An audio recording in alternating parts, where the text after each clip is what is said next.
dia, Bom dia. sejam muito bem-vindos. Mais uma aula aqui de teologia, se bem que hoje vamos falar de outro prisma da teologia que nós temos estado a falar, que é sobre ciência, ou um pouco sobre ciência. Ok, não sei se já estão a ver o meu ecrã partilhado. Ok. No final nós vamos passar um vídeo e eu creio que correrá tudo bem, inclusivamente a passagem do áudio. Mas é isso. Meus queridos, vamos orar, tá? E dar então início à nossa aula. Pai Santo e amado, Senhor, nós glorificamos o Teu precioso nome e é com alegria que adentramos na Tua presença. Desde já te agradecendo, ó Pai, pelos dias que se têm passado. Na verdade, Tu tens-te revelado connosco em todos eles e é com alegria que adentramos neste lugar, Senhor, da Tua presença, neste lugar de comunhão e de partilha hoje, Senhor, para falarmos um pouco mais de teologia sobre a criação. Pai Santo, que nos estejas, ó Deus, a ensinar e que nós estejamos a ser ensinados, a nossa mente aberta, ó Pai, para aquilo que, no fundo, o Senhor quer fazer no nosso meio. Dá-nos sabedoria, inteligência, assim como diz a Tua palavra, que aquele que quiser sabedoria que a peça ao Senhor. Pai Santo, assim nós clamamos por sabedoria, por conhecimento, entendimento. Clamamos para que o Teu nome em nós seja glorificado, ó Pai, e tudo quanto nós pensamos ser, fazer ou estar, seja segundo a Tua vontade. Clamo para que, na verdade, Senhor, o Teu Espírito em nós, ó Deus, nos traga a revelação de posicionamento no que trata a conhecimento, do que trata a ensino, a fim de que em tudo, ó Deus, nós possamos Te honrar. Não há nada que o Senhor tenha criado que não fale sobre o Senhor. Não há nada que o Senhor tenha feito que não revele a Tua glória. Por isso, ó Pai, nós Te agradecemos porque Te tens revelado a nós, não só de formas visíveis no que trata a tudo quanto criaste, mas também por intermédio do Teu Espírito, falando connosco, tocando nas nossas vidas, transformando os nossos corações de pedra em corações de carne, fazendo com que nós possamos ser chamados Teus filhos, sendo uma extensão do Teu reino nesta terra. Pai Santo, que em nosso coração esteja sempre o intuito de buscar primeiro o Teu reino e a Tua justiça, e sabendo que as demais coisas nos são acrescentadas pela revelação da Tua graça e do Teu amor. Nós Te louvamos e Te agradecemos em nome do Senhor Jesus Cristo. Amém. Amém? Meus queridos, já sabem, o conteúdo estará disponível também no YouTube, tá? E vamos dar então início à nossa aula de hoje. Estamos, creio que já não seja a aula 18, mas a 19. Acho que cometi aqui uma gafe, mas isso não importa. Bem, nós temos estado então a falar sobre a criação, né? Vimos vários aspectos acerca da mesma, como Deus criou tudo do nada e como esse contexto bíblico nos revela, por intermédio tanto do Antigo como do Novo Testamento, acerca das Escrituras. Óbvio que Bereshit, que é no princípio Deus criou, Bereshit é também em hebraico, como já falámos em aulas anteriores, o nome de Gênesis, né? Que diz no princípio. Então, se no princípio Deus criou com Pelso, ou pelo menos espera-se que não haja nada. Vimos também ali algumas teorias já acerca das quais contrariam as escrituras, como por exemplo a existência da matéria ao mesmo tempo que a existência de Deus. Isso colocaria então o Bereshit em causa. Deus seria apenas um transformador de matéria e, na verdade, não é isso que ocorre. Tá? Hoje nós vamos falar de uma área mais científica, especificamente no que trata à diluição de teorias, ou melhor, à explanação de teorias à luz bíblica. E no final estaremos a terminar com um vídeo que será mais ou menos surpresa, mas que por ser demasiado grande, nós não vamos conseguir passá-lo na íntegra, ok? Mas será do início ao fim esclarecedor, tá? Não vou tomar mais tempo, vamos avançar. Então, a relação entre as escrituras e as descobertas da ciência moderna. Em qualquer análise a respeito da relação entre as escrituras e a ciência moderna, precisamos reconhecer, em primeiro lugar, que ao longo da história, a fé cristã sincera e a firme confiança na Bíblia com frequência levaram os cientistas à descoberta de novos factos a respeito do universo de Deus. E essas descobertas trouxeram imensos benefícios à humanidade. A vida de Isaac Newton, Galileu Galilei, Johannes Kepler, Blaise Pascal, Robert Boyle, Michael Faraday, James Clerk Maxwell e muitos outros é exemplo disso. Por outro lado, houve momentos em que a opinião científica estabelecida entrou em conflito com o que as pessoas pensavam que a Bíblia dizia. Por exemplo, quando o astrónomo italiano Galileu Galilei, 1564, 1642, foi o tempo de vida dele, começou a ensinar que a Terra não era o centro do universo, mas que ela e outros planetas giravam à volta do Sol, seguindo assim as teorias do astrónomo polonês Copérnico, 1472-1543, ele foi criticado e, no fim, os seus escritos acabaram condenados pela Igreja Católica Romana, porque muitas pessoas pensavam que a Bíblia pregava que o Sol girava em torno da Terra. Na verdade, a Bíblia não ensina nada disso, mas foi a astronomia de Copérnico que levou as pessoas a analisar as escrituras novamente para ver se ela realmente ensinava o que se achava que ela ensinava. Né? Inclusivamente, por causa destes preceitos, parece que a ciência e a teologia se separaram. E o que não é verdade. Grandes escolas científicas começam exatamente com a explanação da escritura e em comprovação daquilo que está escrito na escritura. Tá? Mas vamos continuar. Na realidade, as apresentações do nascer e do pôr do sol em Eclesiastes 1:5 meramente retratam os acontecimentos como eles se apresentam ao observador humano e, desse ângulo, fornecem uma representação precisa. Um exemplo disso também é quando, na luta de Josué, ali uma determinada luta, Deus para o sol e a lua, se estiveram no céu durante 12 horas, não se moveram. Né? Na verdade, todo o sistema solar parou para que essa luta acontecesse. Portanto, o milagre é bem maior do que a visibilidade dos nossos olhos. Deus tem todo o poder, ele pode realizar todas as coisas como quiser e à hora que quiser. Nós vamos analisar um pouco mais, mas vamos avançar.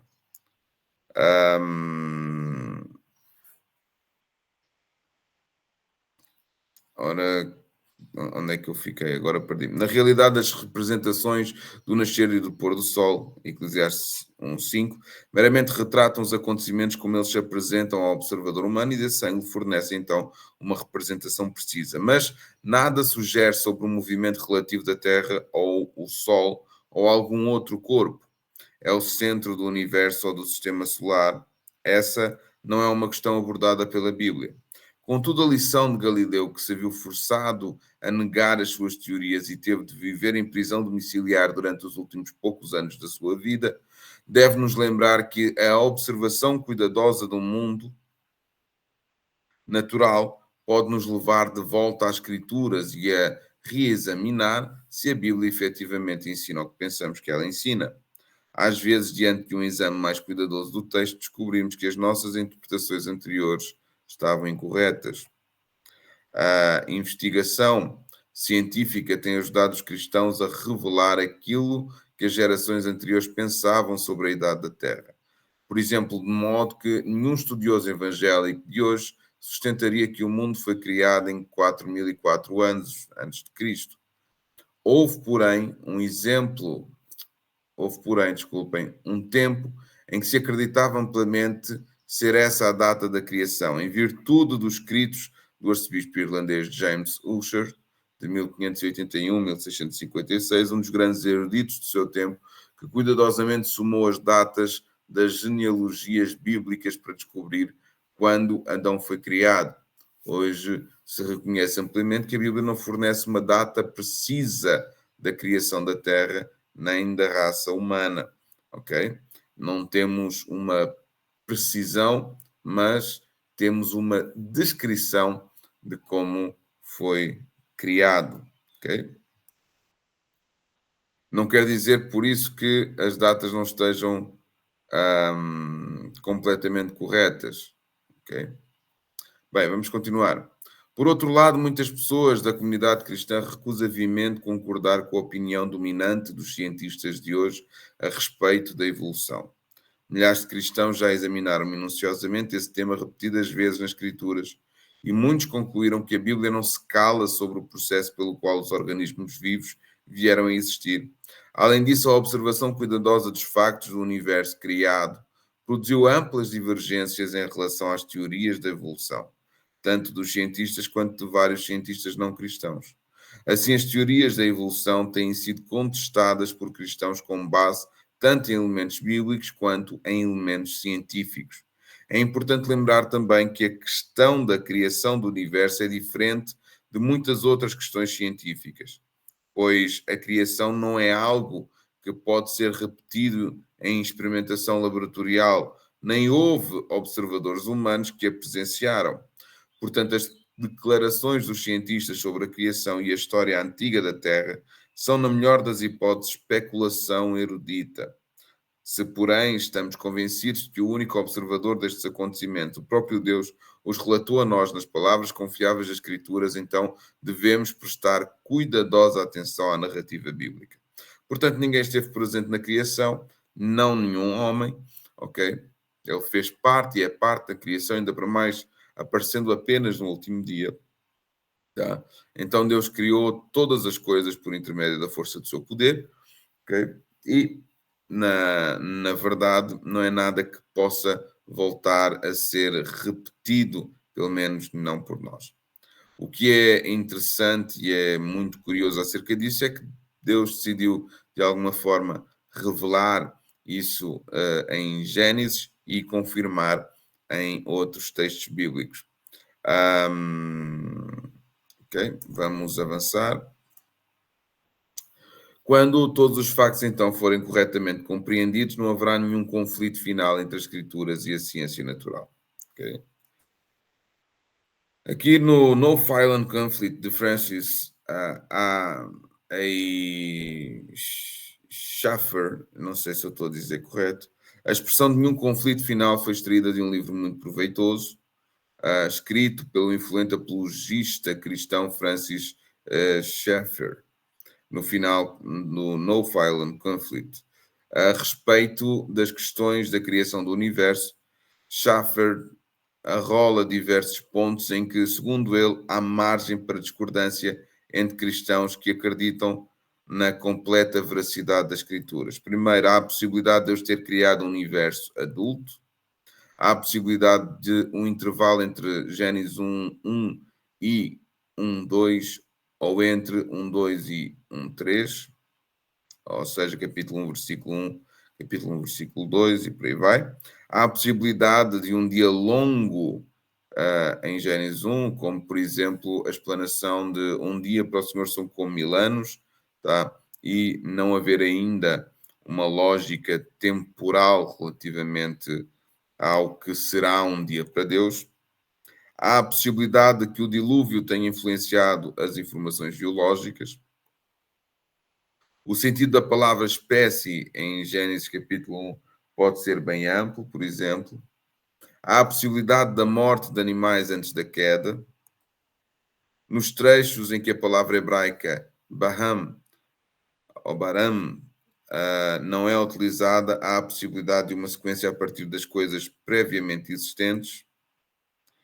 Então, perante isto, o Schaeffer deixa claro, eu já chamei tantos nomes a este senhor que vou continuar com a versão Schaeffer, aliás, deixa claro que não está afirmado que alguma dessas opiniões é a que ele defende, só afirma serem teoricamente possíveis. O principal argumento de Schaeffer é que, tanto na compreensão do mundo natural quanto na compreensão das Escrituras, o nosso conhecimento não é perfeito, mas podemos abordar tanto os estudos científicos quanto o estudo da Bíblia com a confiança de que, quando todos os factos forem corretamente compreendidos e quando tivermos compreendido corretamente as Escrituras, as nossas descobertas jamais estão em conflito entre si. Não haverá nenhum conflito final, porque Deus, que fala nas Escrituras, conhece todos os factos e não falou de modo que pudesse contradizer qualquer facto verdadeiramente do universo. Desculpa.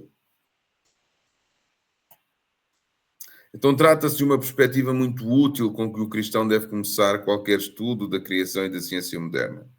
Não devemos ter medo de investigar cientificamente os factos do mundo criado e sim fazê-lo com avidez e absoluta honestidade, certos de que, quando os factos forem corretamente compreendidos, sempre se revelarão em harmonia com as palavras divinas inerrantes das Escrituras. Do mesmo modo, devemos aplicar-nos ao estudo da Escritura com avidez e confiança, certos de que, quando corretamente compreendidas, elas jamais contradirão os factos do mundo natural. Alguém pode objetar que toda essa discussão é indevida, pois a Bíblia foi dada para ensinar questões religiosas e éticas. A sua intenção não é ensinar ciência, ok? Mas, entretanto, as Escrituras não colocam restrições desse tipo aos assuntos, aliás, a respeito desse tipo, né? Aos assuntos a respeito dos quais pode-se posicionar. Embora a Bíblia não seja evidentemente um livro-texto de ciência num sentido formal, ela ainda assim contém muitas declarações sobre o mundo natural, a sua origem, os seus propósitos e o seu final, e muitas afirmações sobre o seu funcionamento cotidiano. Se levamos a sério a ideia de que é o próprio Deus, bem como os autores humanos, que fala todas as palavras das Escrituras, então precisamos de levar a sério também essas declarações, bem como crer nelas. Na verdade, as Escrituras declaram que a nossa compreensão de alguns factos científicos é uma questão de fé. Hebreus 11:3 diz: pela fé entendemos que o universo foi criado pela palavra de Deus, de modo que o que se vê não foi feito de coisas que são visíveis. Então, todas as coisas foram criadas por Deus, por intermédio da fé nós cremos que assim o é, e que Ele idealizou tudo e criou todas as coisas, né? Bem, continuemos. Teorias puramente seculares sobre a criação são claramente incompatíveis com os ensinamentos das Escrituras. Então, nós temos que nos lembrar também disso. Quaisquer teorias puramente seculares acerca da origem do universo e da vida são inaceitáveis para aqueles que creem nas Escrituras. Uma teoria secular é qualquer teoria acerca da origem do universo por design inteligente. Ainda que haja hoje uma defesa ampla do design inteligente de acordo com o texto bíblico, trata-se de haver não somente um design inteligente, ou, aliás, há de facto um design inteligente, mas há um criador ou um arquiteto desse mesmo design que não somente desenhou desenhou a criação, mas como sustenta também toda a criação, assim como nós queremos, e a Escritura nos fala acerca disso. Continuando.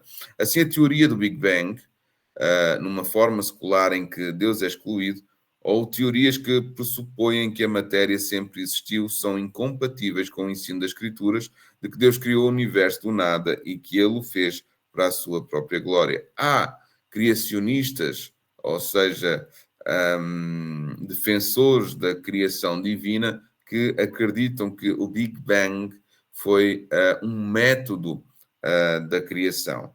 Okay? O Big Bang defende que tudo veio a existir, né? Por causa de uma explosão lá, nós vamos ver com um pouco mais de pormenor, mas que isso também não nega a existência de Deus. Contudo e porém, o que a Bíblia nos mostra é que a criação e todo o universo, tudo o que existe, foi feito já pronto. Ainda que nas teorias de Darwin, por exemplo, reflita ou fale de uma determinada evolução, existem aspectos tanto científicos quanto bíblicos, por assim dizer, que não nos falam dessa mesma forma. Bíblicos, Gênesis, capítulo 1. Científicos, existem enormes lacunas entre espécies e sobre os próprios anos e as datações de carbono, por exemplo, existem sérios recálculos ou sérios cálculos que põem em causa várias afirmações que hoje a parte da comunidade científica dá como um direito próprio ou como uma certeza, mas na verdade não é tão certo assim. Ok? Bem, estávamos a falar então a teoria do Big Bang, que é a mais conhecida e a mais ensinada na escola e colocada praticamente como uma certeza. Ela tem lacunas, ok? Mas vamos falar aqui do que é que elas são e mais tarde nós vamos ouvir acerca dessas mesmas lacunas. Segundo a teoria do Big Bang, então, o universo teria sua origem entre 13,7 e 14 bilhões de anos atrás, a partir de uma grande explosão. Essa explosão teve como início uma singularidade, um único átomo, chamado átomo primordial, infinitamente denso e muito quente, que concentrou muita energia, explodiu e deu origem ao universo. A partir da explosão desse núcleo de altíssima densidade e temperatura, o universo entrou num estado de expansão, resfriamento e formação de matéria. Assim originaram-se as galáxias, as estrelas e os planetas. Esta resposta para a origem do universo foi elaborada pelo astrónomo belga Georges Lemaitre em 1894 e 1966, a idade do senhor, tomando por base a teoria da relatividade proposta por Albert Einstein. O universo em expansão proposto por Lemaitre foi confirmado por Edwin Hubble, ou melhor, tenta-se confirmar por Edwin Hubble, porque dizermos que foi confirmado significaria que seria o correto, mas na verdade não há ainda a certeza sobre as evidências. Uma delas é que se olhássemos para o fundo do universo, onde ele iniciou, muitas galáxias ou estrelas já se teriam apagado, porque é possível fazer cálculos e isso não acontece, ok? Foi confirmado, então, quer dizer, nem tanto, galáxias mais distantes se afastam a uma velocidade maior que as mais próximas. Isto aqui trata-se da confirmação apenas do universo em expansão. A gravidade quântica em loop é uma das teorias também que diz que, enquanto a teoria do Big Bang é baseada na relatividade de Einstein, a gravidade quântica em loop se sustenta na física quântica. A princípio, esse pensamento reorganiza a ideia de continuidade de espaço-tempo proposto pela teoria da relatividade. Assim, o espaço-tempo seria granular e esses grãos seriam organizados uns ao lado dos outros, dando uma impressão de continuidade. Logo, não haveria uma singularidade como o Big Bang, mas um grande encontro de um universo anterior em colapso, semelhante a um buraco negro, criando então um novo universo, né? Fazendo aí como mostra mais ou menos a figura. Teoria M. A teoria M baseia-se na relatividade geral e na ideia da mecânica quântica e buscar unir 5 diferentes teorias das supercordas e a supergravidade. Com isso, as diferentes teorias estariam todas essencialmente corretas e, para isso, é necessário a compreensão da existência de 11 dimensões simultâneas. Hoje fala-se muito também desta teoria, né? De 10 dimensões e o tempo. O que é interessante é que esta teoria destas mesmas dimensões relata que na última dimensão, na 10ª dimensão, existe ou deve de existir um ser que está em todas elas, trazendo e apontando para a imagem então de Deus que criou todas as coisas e nelas estão fundadas. É um pouco como pensar que existe um ponto num plano, ok? esse plano já está na 10ª dimensão, o ponto no plano está na 10ª dimensão. Existe uma reta nesse mesmo plano que tem infinitos pontos, está também numa dimensão. Depois, que é a 2ª dimensão, depois a 3ª dimensão é os eixos que nós falamos aí de x, y, z, né? Onde existem 3 dimensões. A 4ª dimensão é as 3 dimensões, né? Mais uma onde as 3 dimensões são possíveis de ser assistidas de fora e por aí vai. Nós não conseguimos nem calcular, nem imaginar, na verdade, o que seria a explanação dessas 10 dimensões e todas elas dentro de um espaço de tempo que pode ser infinito, do qual nós também naturalmente dizemos ou chamamos de eternidade. Ok? Então, dessas dimensões, apenas 4 são acessíveis, que é aquilo que nós estamos a dizer, que é o x, y, z e o tempo. As outras dimensões estariam enroladas e inacessíveis para o conhecimento humano, mas seus efeitos teriam influência sobre o desenvolvimento de outros universos possíveis, aqui trazendo já a possibilidade de universos paralelos. Assim, o nosso universo, segundo a teoria M, é parte de um multiverso constituído por inúmeros outros que se afastam, se expandem, se chocam e reconhecem. Aqui, à esquerda, na figura em branco, temos no centro a teoria M e à volta 6 teorias, desculpem, sim, 6 teorias que a podem, de alguma forma, influenciar ou a confirmar nesse sentido, que é a mistura de todas as teorias, e na imagem à direita, multiversos ligados por cordas, onde um acontecimento num determinado tipo de universo influenciaria todo o conhecimento aos espelhos de outro universo. É interessante que, se nós pensarmos que tudo e que existe uma batalha espiritual, poderíamos pensar, ou pelo menos dialogar, ao filosofar, se quiserem dizer assim, que o mundo natural ele é influenciado pelo mundo espiritual e, dessa forma, poderíamos até dizer que existe um multiverso, né? Onde um realmente faz com que o outro se mova de alguma forma. Vamos continuar. A seleção natural cósmica é uma entre tantas teorias que diz que, segundo a seleção natural cosmológica, a seleção natural cosmológica, a origem do universo seria uma extensão da teoria de Darwin. Assim como o físico teórico Lee Smolin, criador da teoria, existem diversas variáveis que impossibilitaram a organização do universo e o surgimento da vida. Aliás, que sim. A maneira de regular esse acaso seria a existência de um processo seletivo cosmológico que permitiu que o nosso universo surgisse a partir de outro muito similar. E existe um cálculo interessante que fala sobre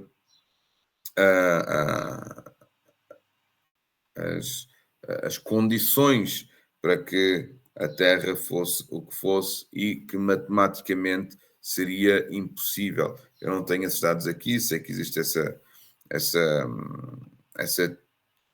teoria ou essa certeza, aliás, que é uma constante, mas neste momento eu não a coloquei aqui, mas haveremos de abordá-la quando, para a semana, estivermos a falar sobre a vida. Hoje estamos a falar apenas sobre a matéria e a existência do universo. O universo oscilante. A teoria do universo oscilante afirma que o Big Bang é apenas o início de um processo de expansão e ainda se encontra presente. Entretanto, a energia liberada pela grande explosão que deu origem a esse universo possui um limite. Nesse cenário, o efeito gravitacional dos corpos atua como uma forma contrária à expansão. Em algum momento, a força gravitacional se tornará maior que a energia gerada pela explosão, dando origem ao processo inverso de retração. A retração do universo culminará no oposto ao Big Bang, o Big Crunch. Esse processo encadeará uma singularidade e um novo Big Bang.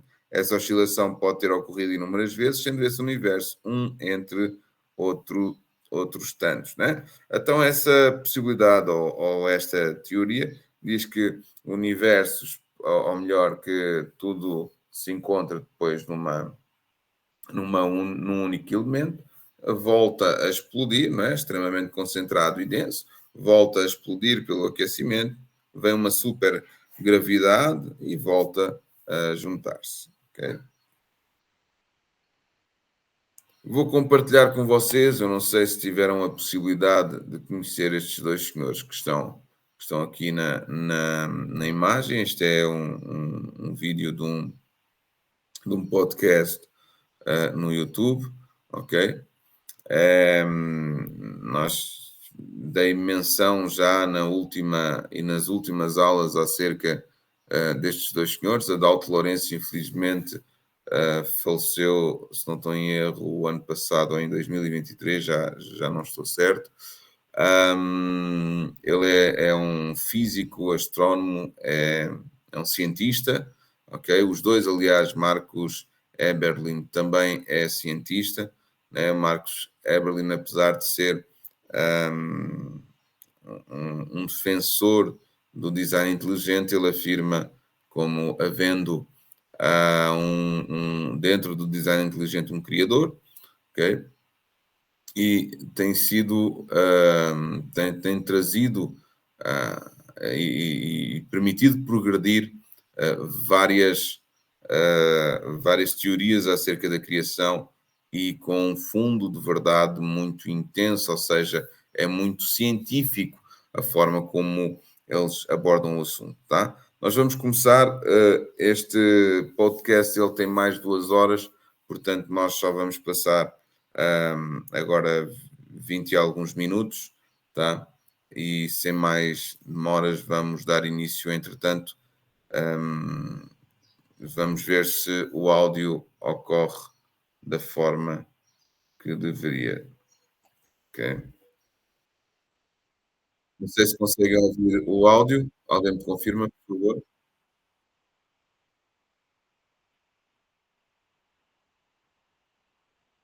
Ok, o áudio não está a passar, é isso, né? No meu não saiu.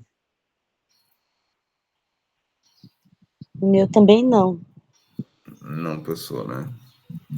Meu também não. Ok, Nem o meu. ok, ok.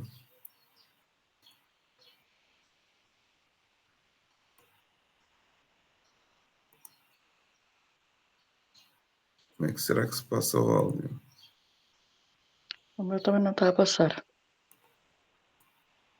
Sim. Deixa eu ver se eu consigo.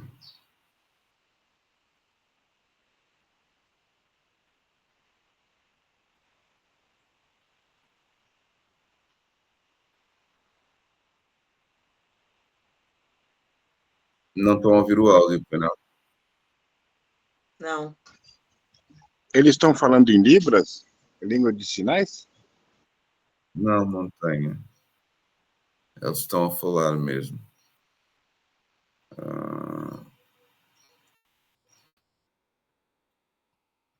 Não sei se o Samuel está aí. Samuel, consegues-me ajudar?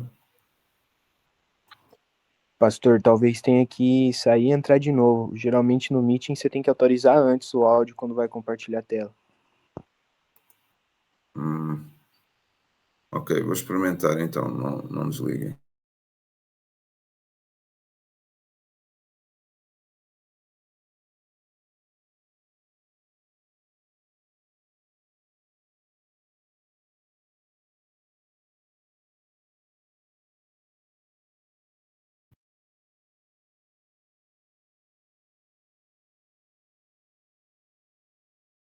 Conseguem me ouvir? Acho que sim, né? Sim.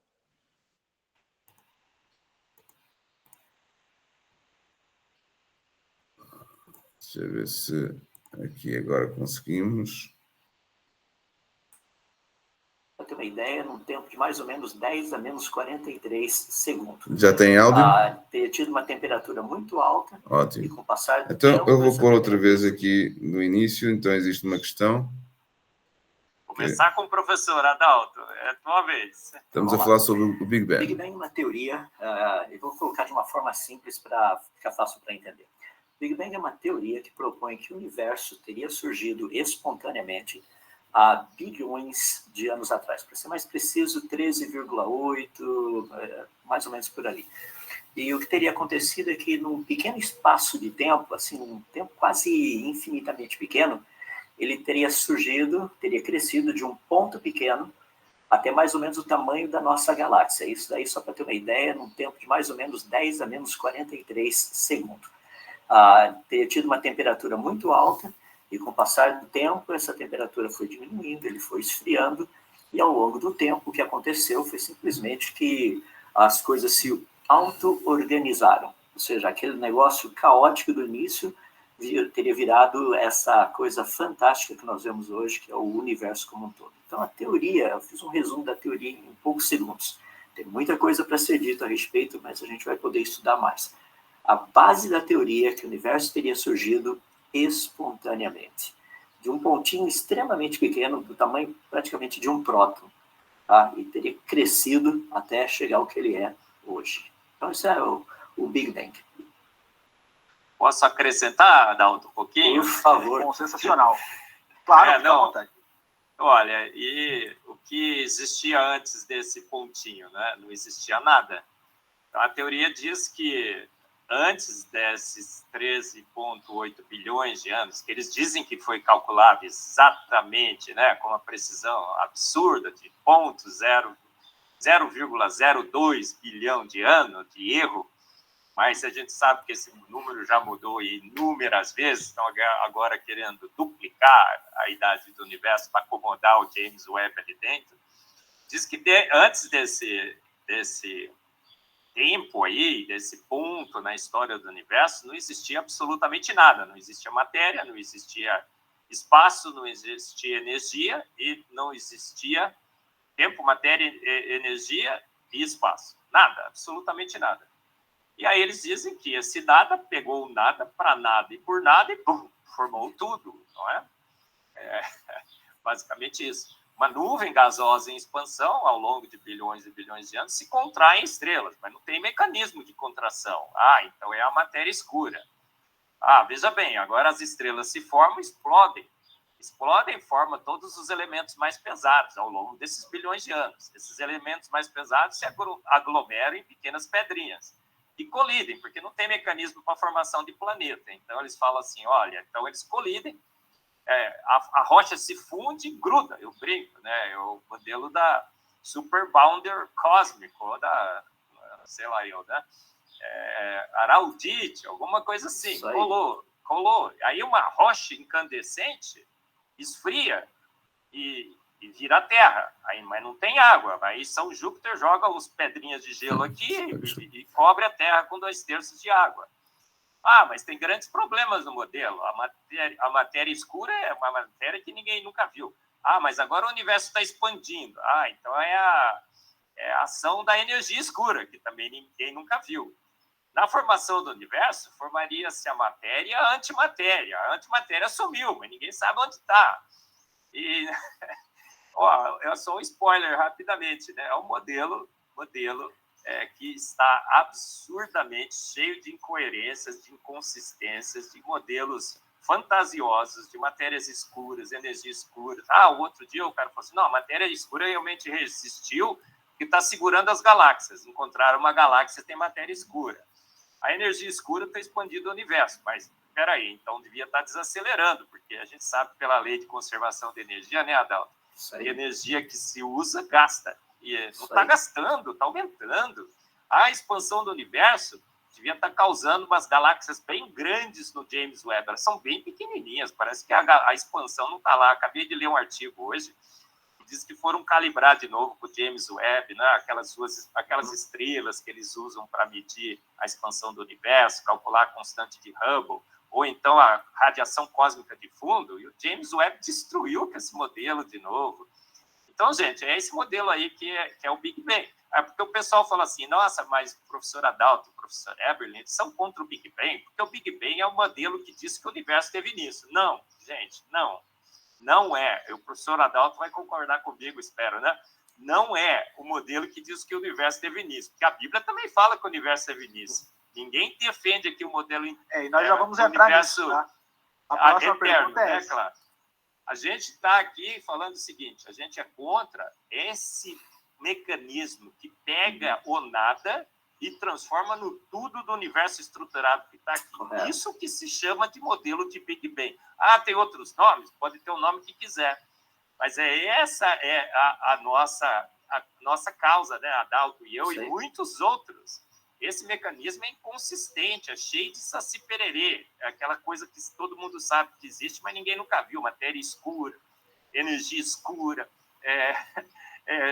a antimatéria que desaparece, expansão que não expande galáxia na foto do James Webb,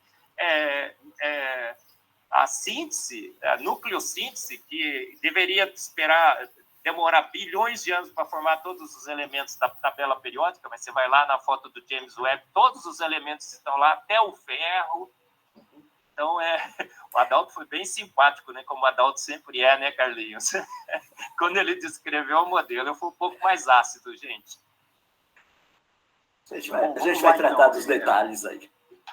Vai, já é, ó. Bom, vamos lá. Vamos entrar primeiro dentro da teologia, então.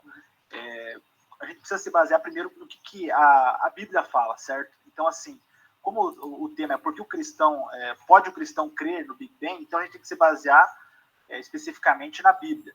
Eu gostaria de saber com vocês se existe versículo, se há argumentação teológica que demonstre que o Big Bang não pode ser aceito através da teologia cristã. Olha, tem muitos textos, e o próprio texto de Gênesis é bem interessante. Uma coisa que eu quero só deixar bem claro é que a Bíblia não foi escrita para brasileiros e ela não foi escrita em português. É muito importante a gente entender o contexto original, o que foi escrito ali. A gente pode até começar o próprio texto de Gênesis, quando nos é dito que Deus criou alguma coisa no dia primeiro, no dia segundo, e o que ele fez. Essa palavra dia ali, vamos começar pelo básico, a própria palavra dia, ela significa um período de tempo, tá? Não necessariamente um dia de 24 horas. Eu já queria deixar logo aqui no começo que é o seguinte, na língua hebraica, quando esse termo yom aparece com um artigo definido, por exemplo, o yom, no caso, o dia, isso significa um dia de 24 horas. Ele não é um artigo indefinido, um yom, um período indefinido. Gênesis, ele utiliza o yom, ou seja, um artigo definido. A outra coisa também é que quando, nesse contexto, a palavra yom aparece com um numeral, por exemplo, no primeiro yom, no segundo yom, significa um dia de 24 horas, porque é a mesma expressão que você encontra, por exemplo, Moisés usa em outros lugares, quando ele fala assim, no 14º yom do segundo mês, ou seja, é um dia específico de 24 horas, ele está falando de um período de tempo. E também quando esse termo yom, ele aparece com a expressão tarde e manhã, isso também significa um dia de 24 horas. Então, na língua hebraica, não tem como você escapar, tentar usar a ideia de um período de tempo, assim, de milhões de anos, ou coisa assim. Por quê? Olha como Deus foi claro na maneira de expressar. Ele diz assim, houve tarde e manhã o dia tal. Ou seja, tarde e manhã significa 24 horas. O artigo definido significa um dia de 24 horas. E daí ele usa o numeral, o dia 1, dia 2, dia 3, dia 4, ou seja, 3 vezes de formas diferentes, Deus usa uma estrutura para mostrar que o dia é de 24 horas. Então não tem como escapar. Se você for na língua hebraica, não tem como escapar. Pode usar o argumento, não, mas Yom é um termo assim, geral. Mas toda vez que ele aparece com artigo definido, numeral, ou tarde e manhã, associado a ele, significa um dia de 24 horas. Então, Gênesis capítulo 1 é bem reto e direto. Só mais uma coisinha aí, daí o Marcos completa aí, tem muita coisa para ser dito. O 4º mandamento é espetacular, porque Deus diz o seguinte, ó, vocês vão trabalhar 6 dias. E a palavra dias ali são yom. E a minha pergunta é, 6 dias de quanto tempo? De milhões de anos? 6 dias de sei lá quanto tempo? Percebe? O texto faz sentido, literalmente 6 dias de 24 horas. Mas no pensamento hebraico é muito bonito como Deus colocou o quarto mandamento. Porque ele diz o seguinte, vocês vão trabalhar 6 dias, 24 horas, porque em 6 dias Deus fez os céus e a terra. Ou seja, o mesmo período de tempo que nós temos que trabalhar é exatamente o período de tempo que Deus usou para criar todas as coisas. Aí é só um pouquinho da língua hebraica e o quarto mandamento. Marcos. Opa, vamos lá, olha. Marcos, você quer? Sim, claro. Isso, agora eu vou gastar bastante tempo, hein? Me deixou um tempo maior, né, Adão? Vai lá, Beleza. rapaz. Ó, Eu tenho um contraponto, para vocês aqui, tá? Eu vou ser o advogado do Big Ben hoje aqui, então eu vou ter um contraponto depois, mas assim... Tá bom. Faz aí sua argumentação. Ó, primeiro eu queria falar sobre a questão. Pode cristão crer no Big Bang? Eu acho que pode. Bem claro aqui. Eu não estou dizendo que o Big Bang é zero, né, gente? Tem gente que está me acusando disso. Eu estou falando assim, ó, questão converta essa palavra de Deus. Obviamente, uma figura de linguagem, né, Adalto? Eu não estou querendo dizer que ninguém vai crer. Quero que vai crer no Big Bang. Eu acho que pode, eu só acho que não deve. Não deve. Correto. Não deve crer no Big Bang. Por que não deve? Porque é péssima teologia, com péssima filosofia, com péssima ciência. Eu acho que o cristão, a Bíblia diz, está sempre pronto a dar razão da sua esperança. Se a gente pega alguém que defende o Big Bang à luz da teologia, filosofia e ciência, né? Desculpa aí, ele vai ficar meio enroscado com nós dois, né, Adalto? Você bota na frente do Marcos do Adalto aqui. Por quê? Porque não dá para defender filosoficamente, não dá para defender teologicamente, não dá para defender cientificamente. Então, esse é o meu ponto. Acho que a gente, como cristão, tem que estar sempre pronto a dar razão da nossa esperança. E eu acho que o Big Bang é um modelo de expansão do universo, bilhões de anos, lenta, gradual e sucessivamente, que Deus teria participado desse processo, seria o Deus do devagarinho, como eu brinco, não é? Eu acho que não faz sentido, nem filosoficamente, nem teologicamente. E eu tenho uma longa lista aqui de versículos bíblicos. Eu vou passar rapidamente, que eu escrevi aqui, né, para o debate. Ó, Gênesis 1:1 diz, no princípio criou Deus os céus e a terra. No princípio. O Big Bang, gente, não é isso aí, Carlinhos. Carlos? Isso, não. Deixa isso por último. Não é Gênesis 1? Não, mas deixa eu citar isso aqui, ó. No princípio criou Deus os céus e a terra. Gente, o Big Bang demora 9 bilhões de anos para formar a Terra. Desculpa aí. O primeiro versículo da Bíblia já derruba o Big Bang, que é no princípio criou Deus os céus e a terra. Os céus e a terra é merismo em hebraico. É tudo, ele criou tudo. No princípio criou Deus tudo, no princípio. O Big Bang demora 9 bilhões de anos, pelo menos, para a Terra ser formada. Em Gênesis 1:16 está assim, ó, no quarto dia da criação, Deus, pois, fez os 2 grandes luminares, o luminar maior para governar o dia e o luminar menor para governar a noite. Fez também as estrelas. Deus estabelece as estrelas no quarto dia, enquanto no primeiro dia ele fez a Terra. Então, o Big Bang tem a ordem invertida. Se você crê na Bíblia, você não pode achar que o Big Bang seja o modelo correto, porque as estrelas é que originam a Terra. Tem que ter uma estrela que explode para formar a Terra, gente. Agora, a Bíblia diz, a Terra foi formada primeiro, a primazia da Terra. Os céus são os céus do Senhor, mas a Terra ele nos deu de presente. Hebreus 1:10, no princípio, Senhor, firmastes os fundamentos da Terra. No princípio, Senhor, formastes os fundamentos da terra. Gênesis 2:1, assim, os céus e a terra e todo o seu exército foram acabados nos 6 dias da criação. Gênesis 2:4, estas são as origens dos céus e da terra, quando foram criados, no dia em que o Senhor fez a terra e os céus. No dia em que o Senhor fez a terra e os céus. Ele fez no primeiro dia, a terra e os céus. Salmos 33:6, pela palavra do Senhor foram feitos os céus, e todo o exército dele pelo sopro de sua boca. Se você quer no Big Bang, você não pode crer em Salmos. Porque Salmos está dizendo aqui claramente, olha, pelo sopro de sua boca. O sopro de sua boca, todo mundo que lê no hebraico sabe assim, ó, Deus disse, haja universo. É a palavra de Deus. E houve universo. Em Salmos 102:25, desde a antiguidade fundastes a terra, e os céus são obras de suas mãos. Ó, desde a antiguidade formastes a terra. Em Salmos 8:3, quando vejo os teus céus, obra dos teus dedos. Os céus são obras dos dedos de Deus. Não é um processo lento, gradual e sucessivo, gente. Os céus não são obras de processos naturais, de acreção de pozinho. Não é processo natural, matéria escura que aglomera as estrelas, gente. Não é processo natural, é obra dos dedos, das mãos de Deus.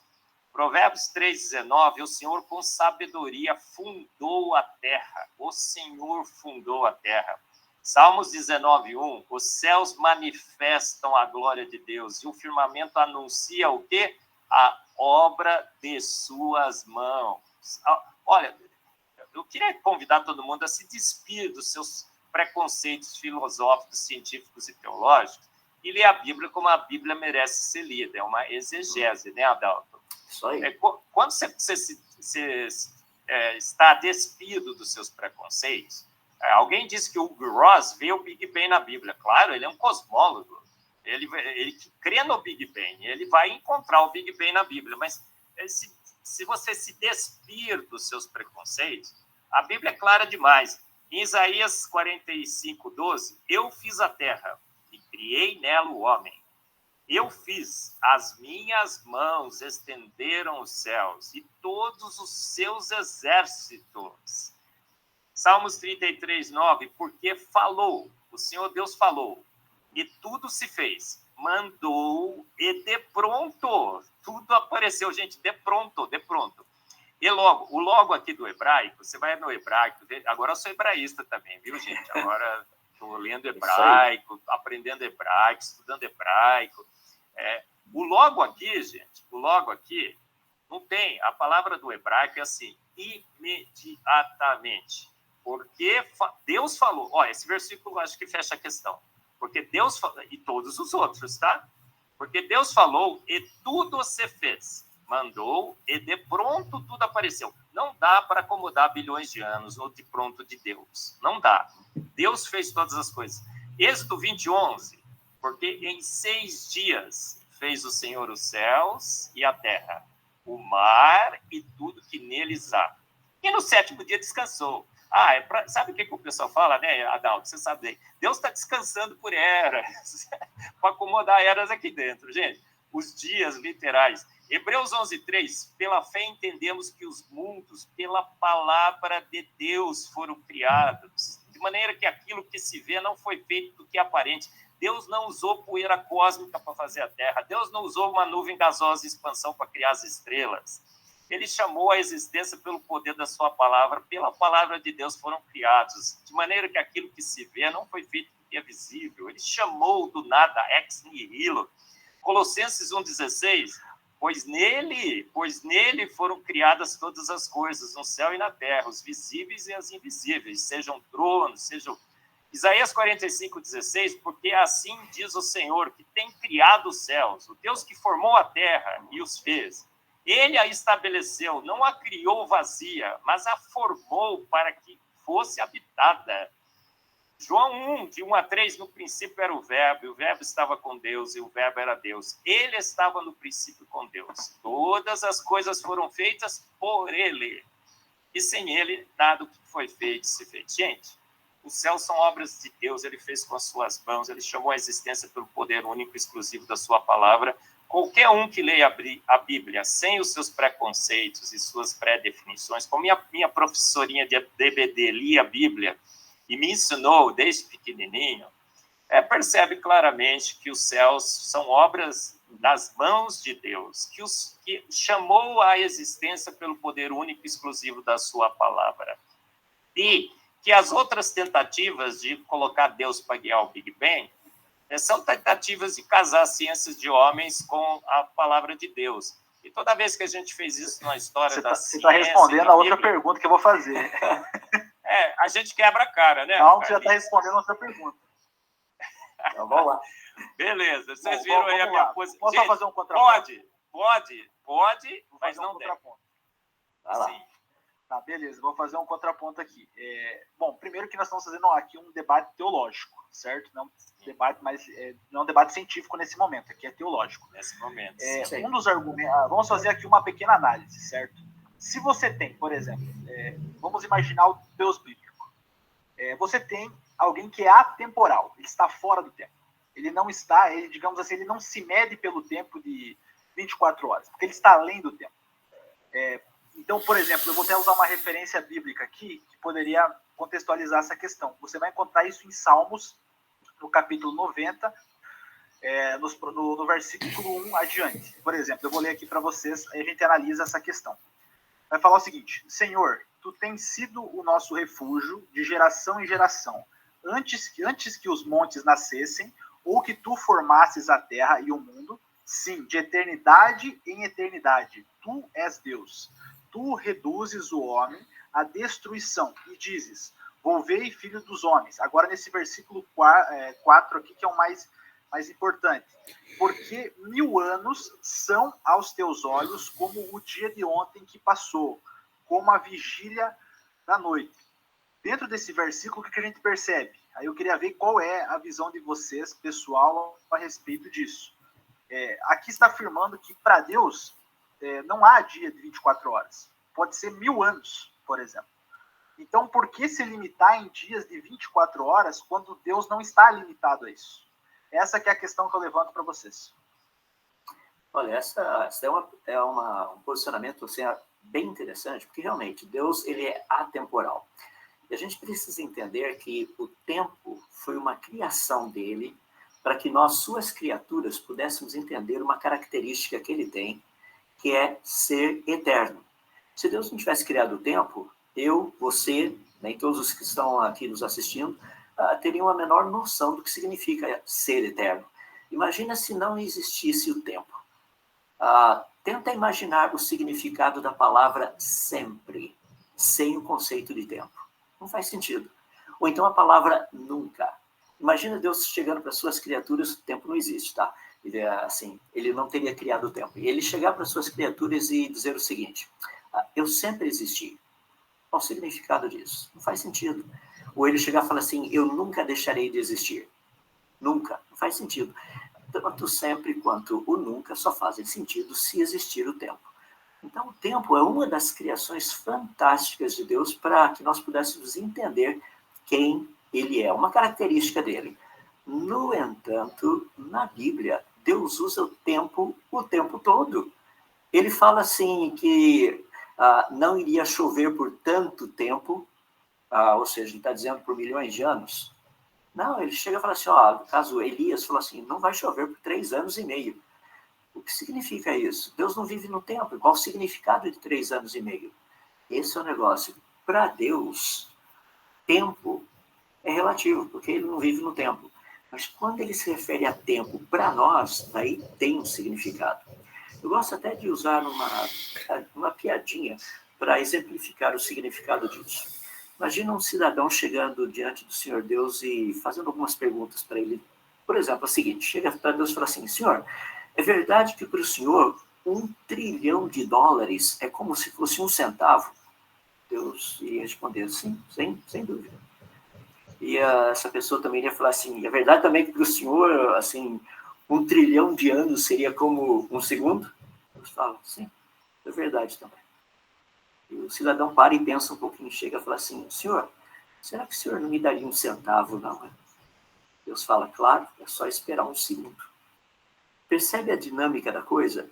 Tem que fazer sentido, tem que ser algo que faz sentido para a gente. É por isso que Deus na Bíblia, quando ele fala do tempo, ele coloca os nossos termos.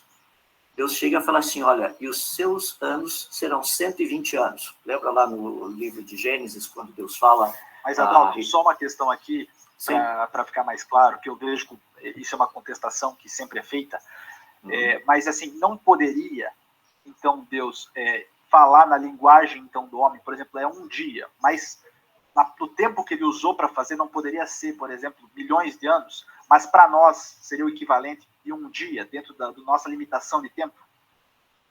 Poderia se ele não tivesse usado a língua no contexto que ele usou. Não tivesse usado o texto que o Marcos citou lá de Êxodo capítulo 20, o 4º mandamento. Ou seja, quando Deus comunicou o que ele fez, ele deixou bem claro o tamanho de tempo que ele gastou para fazer. Dias de 24 horas. Tem pessoas que não aceitam. Tanto é que uma das coisas, assim, muita gente que aceita dias de 24 horas, tenta colocar um período de tempo gigantesco lá em Gênesis 1, verso 2, dizendo que ali existe um hiato entre o verso 1º e os demais versos. Tá? Dizendo que ali tem bilhões de anos, etc. E coisa, tá? Isso é uma teoria lá dos anos 1700 e bolinha. Agora, não. Quando Deus fala a respeito de tempo, ele é bem claro, ele é bem específico. E tanto é que na língua hebraica, como eu citei logo no começo, não tem como escapar ali. Os dias de Gênesis, Deus está dizendo que são dias literais. Ele, inclusive, usa o 4º mandamento, ou seja, o tempo que a gente tem que trabalhar, o tempo que a gente tem que descansar, baseado nos dias da criação. Agora, se os dias da criação são milhões de anos ou bilhões de anos, rapaz, eu não tenho como guardar o 4º mandamento. Impossível. Ou seja, eu vou trabalhar períodos de quanto tempo? Vou descansar período de quanto tempo? Então, essa ideia que Deus, é verdade, para Deus, a história humana é como, assim, um segundo.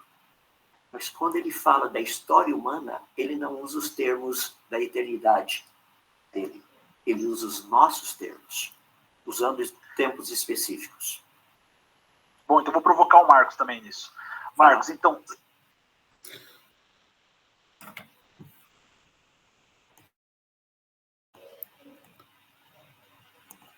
Alô, alô? Conseguem me ouvir? Ok. Meus queridos, a hora avança. Quem estava a gostar? Estava gostoso aqui, não é?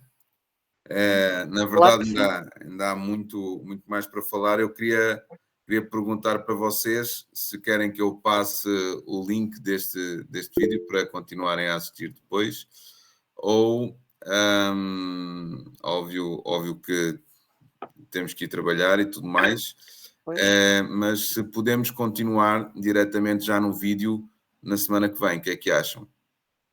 Sim, eu acho que sim. Estou a gostar. Muito melhor, porque a gente pode até conversar alguma coisa ou tirar alguma dúvida. Sim. Eu não sei se estão a falar, se não estão. Vou parar aqui a apresentação. Sim, continuamos então para a semana que vem a continuidade deste debate e terminar aqui a construção. Vou passar na mesma ao link para quem quiser depois verificar, tá bom? Pessoal, vamos só orar, já são 7h04, tá? E ainda há muito para falar. Há também para falar sobre a própria biologia, né? E a contextualização dos processos darwinianos, ou seja, da teoria de Darwin sobre a evolução das espécies, ok? Que também há uma argumentação apologética que refuta o darwinismo, tá? Vamos orar então, ok? Pai Santo e amado, Senhor, nós louvamos e glorificamos o teu precioso nome e é com alegria que recebemos. Obrigado, ó Pai, por estes 3 homens que trouxeram, Senhor, de forma tão sábia, de forma tão esclarecedora, tantas evidências já sobre a criação do universo. Nós te agradecemos e te louvamos. Clamamos, Senhor, por este dia, para que a tua graça e a tua misericórdia estejam sobre nós, para que a bondade nos siga, para que a misericórdia nos siga e em tudo nós possamos ser revelação do teu nome e da tua glória nesta terra. Nós te louvamos e te agradecemos, entregando tudo em nome do Senhor Jesus Cristo. Amém. Amém. E amém. Glória a Deus. Meus queridos, para a semana então estamos aqui, mais teologia a sério. Vamos continuar então, provavelmente com este texto. Eu vou tentar separar ou modular um pouco para caber na nossa aula, tá? E Deus abençoe grandemente. Um forte abraço a todos. Para quem vai trabalhar, um bom trabalho. Para quem vai descansar, bom descanso. Para quem está a passear, bom passeio. Um forte abraço a todos. Deus abençoe grandemente. Até logo. Quinta-feira temos o nosso discipulado lá na igreja, que será bom que todos estejam presentes. Um forte abraço a todos. Deus abençoe. Até logo.